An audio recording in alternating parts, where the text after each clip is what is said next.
اللہ کے نام سے شروع جو بڑا مہربان اور نہایت رحم والا ہے۔ کروڑوں درود نبی کریم صلی اللہ علیہ وآلہ وسلم پر، جن پر اللہ رب العزت خود درود بھیجتا ہے۔ اردو واقعہ کے معزز دوستو، السلام علیکم۔ ایک مرتبہ سلطان غیاث الدین بلبن نے ایک قلعہ پر چڑھائی کی۔ دشمن نے قلعہ بند ہو کر نہایت بے جگری سے مقابلہ کیا اور قلعہ پر قابض ہونے کی تمام شاہی کوششیں ناکام بنا دیں۔ بادشاہ محاصرہ کی طوالت سے اکتا گیا۔ اسی دوران ایک رات سخت طوفان اور باد و باران آیا، اس سے شاہی فوج کے بیشتر خیمے گر پڑے اور جگہ جگہ پانی بھر گیا۔ ہوا کے جھکڑ اور موسلا دھار بارش کی وجہ سے تمام خیموں میں آگ بجھ گئی۔ ادھر سردی کی وہ شدت ہوئی کہ رگوں میں خون منجمد ہونے لگا۔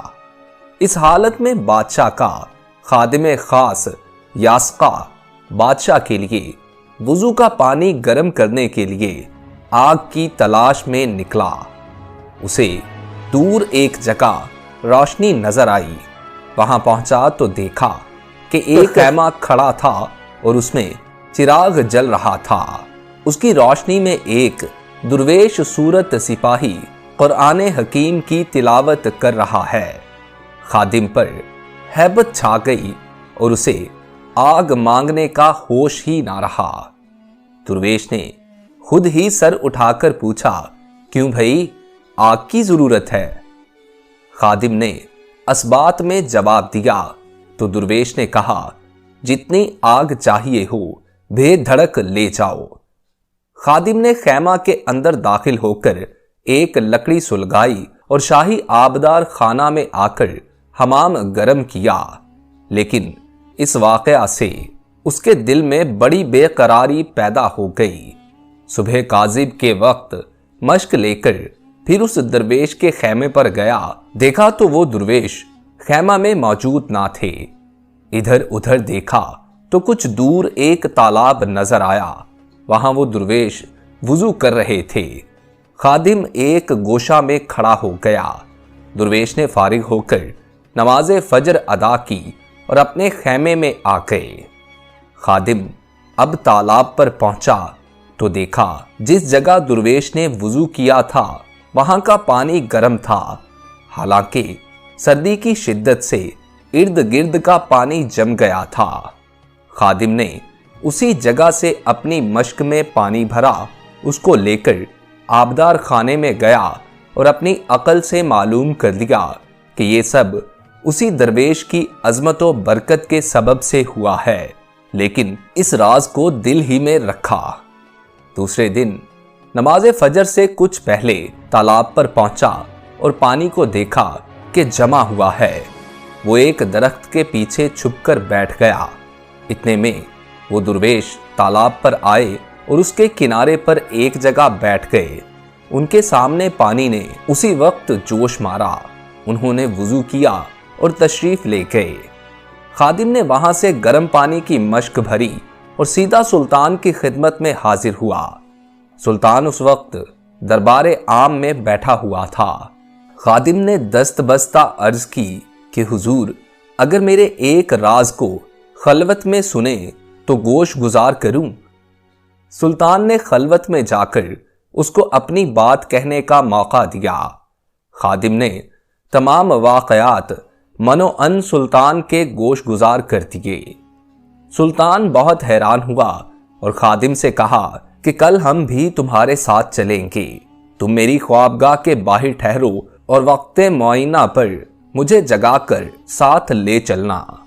جب رات ہوئی تو سلطان خوابگاہ میں چلا گیا اور دروازے کی کنجی خادم کے حوالے کر دی۔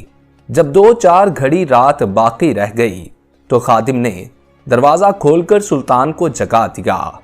سلطان مسلح ہو کر باہر نکلا اور خادم کے ہمراہ تالاب کے قریب ایک جگہ چھپ کر بیٹھ گیا۔ وہ درویش حسب معمول تشریف لائے۔ پانی نے جوش مارا، انہوں نے وضو کیا اور نماز پڑھ کر واپس تشریف لے گئے۔ سلطان نے پانی کو ہاتھ لگایا تو محسوس کیا کہ وہ پانی گرم تھا۔ وہ بہت حیران ہوا اور سمجھ گیا یہ درویش سپاہی کے بھیس میں کوئی مرد خدا ہیں۔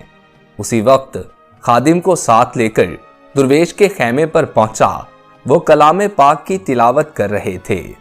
سلطان دست بستہ سامنے کھڑا ہو گیا۔ یہ ایک عجیب و غریب منظر تھا۔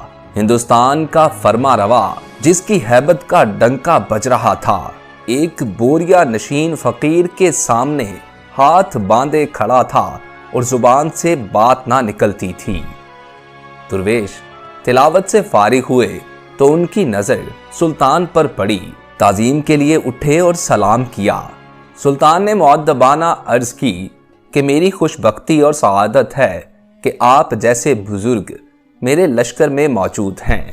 اس کے باوجود افسوس ہے کہ یہ قلعہ ابھی تک فتح نہیں ہو سکا۔ دعا فرمائیے کہ اللہ تعالیٰ لشکر اسلام کو فتح عطا فرمائے۔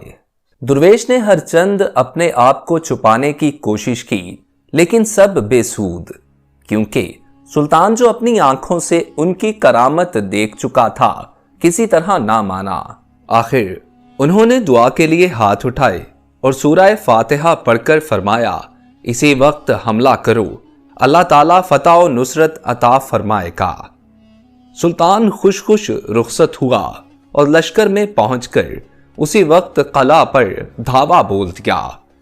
دشمن نے بہت جلد ہتھیار ڈال دیے اور قلعہ کے دروازے کھول دیے۔ سلطان اس فتح پر سجدہ شکر بجا لایا اور دوسرے دن برہنہ پا درویش کی خدمت میں حاضر ہونا چاہا۔ انہیں بادشاہ کے ارادے کا علم ہوا تو انہوں نے اپنا تمام مال و اسباب فقراء میں تقسیم کر دیا اور خود ایک کمبل اوڑھ کر لشکر کے ساتھ چل کھڑے ہوئے۔ بادشاہ ان کے خیمہ پر گیا تو اس کو خالی پایا۔